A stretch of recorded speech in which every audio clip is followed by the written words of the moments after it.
I'm Colby Melton, an SDI student enrolled in FTH 212 striker fired pistols. My professor is Dr. Perdue. Today's date is May 25th, 2024, and this is my Module 5 assignment. Here we are for part 1 of our assignment. Here is a verification card for integrity purposes. The first task is to clear the firearm, so we're going to drop the magazine. As you can see, the magazine is empty. Lock the slide to the rear. The chamber is empty, and the magazine well is empty.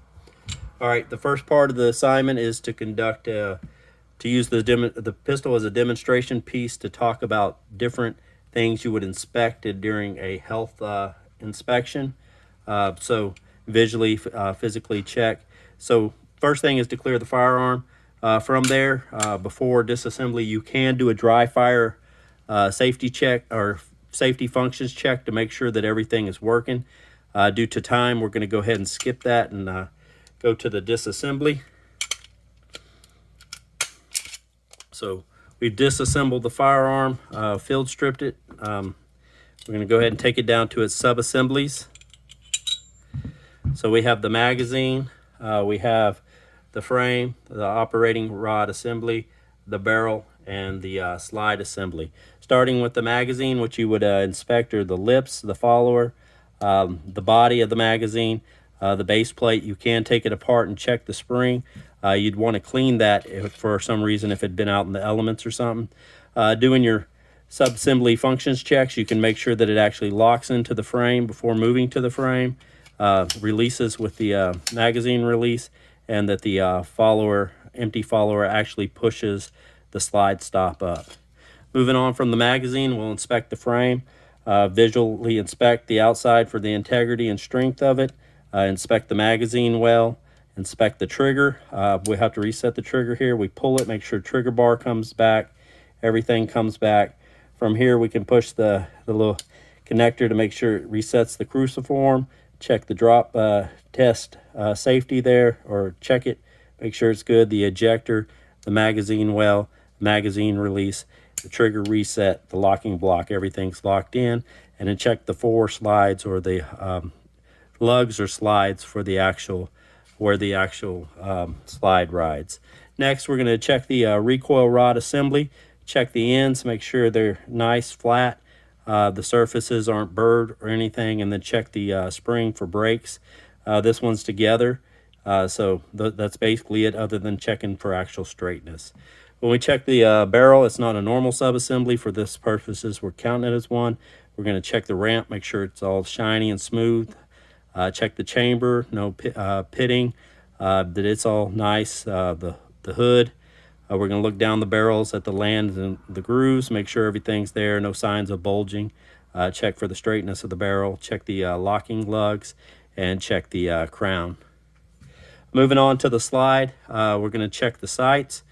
The extractor, the body, the little hole that the barrel rides in, the little recess for the operating rod assembly, the slide. We can check the safety for the striker assembly, push the striker forward, make sure that it comes out, the fire pin protrusion, come back, reset it, make sure it doesn't go out unless it's pushed in. The extractor, inspect the rear side, rear slide plate, and then the sights. And we can also check the lockup of the actual barrel into the slide, and as well as the breech lug for feeding. Beyond this, we can put it back together. We'll do our various functions checks, dry fire safety, the dry safety and functions check, and then one with dummy rounds. We can also do a sub-assembly check on the magazine with dummy rounds, make sure it all loads up and stuff. It's important to check all the magazines that are in the rotation for the firearm, not just the one. If you have more magazines that you're carrying or something, you want to check those others. In addition to those tests, if you did some kind of work on the barrel or the fire control group or anything like that, you also want to do a live fire test. In addition to all those, there are other tests that can be performed, various measurements such as barrel length, barrel twist, trigger pull, weight, and the headspace gauging. All of these describe tests in the areas of interest that are checked or to ensure that the firearm is safe to be carried and operated by the user, and that it will function reliably. And some, such as the crown, the lands and grooves, the chamber, the little hole cut for the barrel, the sights, that's all goes into accuracy. Part 2, 10 things I learned, why it was a learning experience, and how I plan to strengthen it in the future. First, the difference in between a striker and a firing pin. I'd never given it much thought, but it makes sense. I'll continue to learn more about the mechanics of firearms by reading and taking more classes. Number 2, the history of the striker-fired pistol. I did not know that striker-fired mechanism had been around since before the iconic hammer-fired pistols like the Browning 1911 and High Power. I'll continue to read and up on older striker-fired pistol designs. Number 3, how to measure the length of the barrel in a striker-fired pistol. I just thought it was the actual length of the barrel. Didn't realize it was from the crown to the face of the breech. To strengthen this, I'll incorporate measuring the barrel length into my general checkups of my firearms.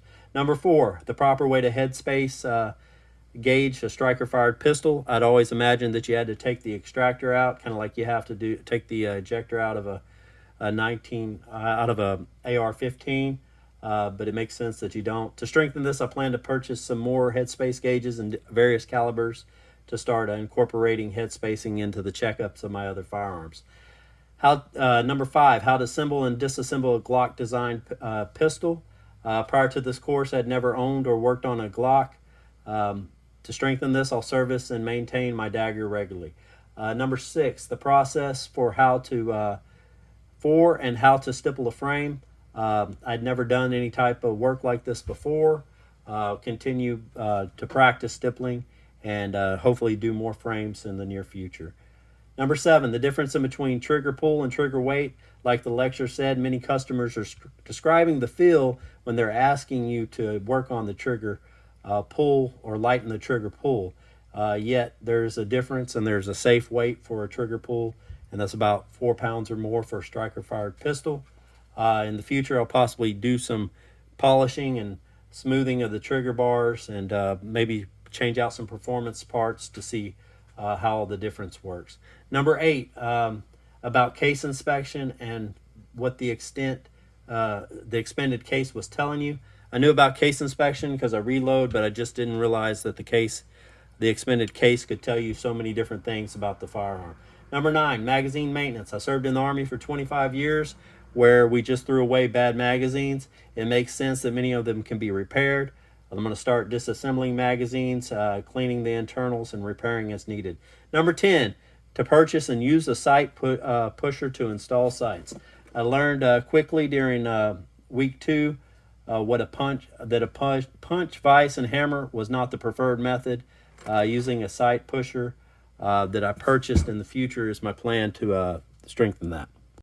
Part 3, one modification I will make to this firearm is changing out the trigger shoe. I have ordered a Glock Gen 3 trigger bar with shoe from Midway USA, and it should be here sometime this upcoming week.